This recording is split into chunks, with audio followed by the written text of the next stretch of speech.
Hello বন্ধুরা, তোমরা সবাই কেমন আছো? আশা করছি তোমরা সবাই খুব ভালো আছো। আমিও খুব ভালো আছি। চলে এলাম ছোট্ট একটা ভিডিও নিয়ে।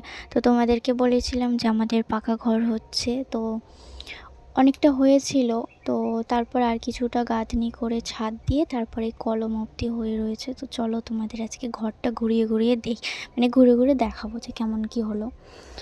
দেখো বন্ধুরা, এটা হচ্ছে আমাদের বসার জায়গা, মানে হচ্ছে বাইরের ওই যে কী বলো ওটাকে, মনে নেই, যাই হোক হলো, তোমরা বুঝে নাও। এটা হচ্ছে একটা ঘর, আর ওপারে একটা ঘর দেখিয়ে দিয়েছি, ঠিক আছে। তারপর সিঁড়িতে টুকটুক করে উঠছিলাম উপরে, ছাদের উপরে।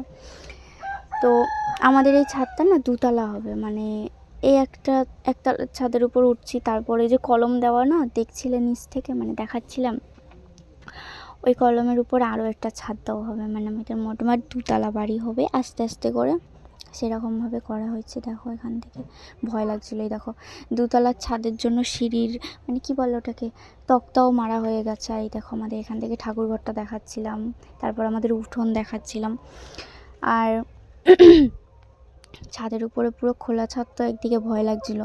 তো যাই হোক, তোমাদের কেমন লাগলো কমেন্ট করে জানিও কিন্তু, ঠিক আছে। সকালবেলা উঠেছিলাম, তো ঘুম থেকে উঠে আর ছাদে গিয়েছিলাম। দেখো মানে আমাদের আশপাশটা দেখাচ্ছিলাম ছাদের উপর থেকে কেমন লাগে।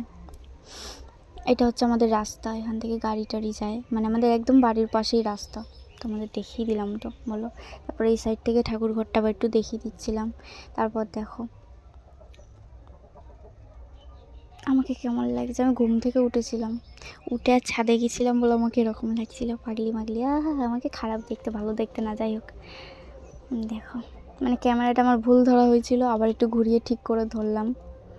আমাকে কেমন লাগছে একটু কমেন্ট করে জানিও, আর আমাদের বাড়িটা কেমন হচ্ছে কমেন্ট করে জানিও। সবাই ভালো থেকো, সুস্থ থেকো, টাটা।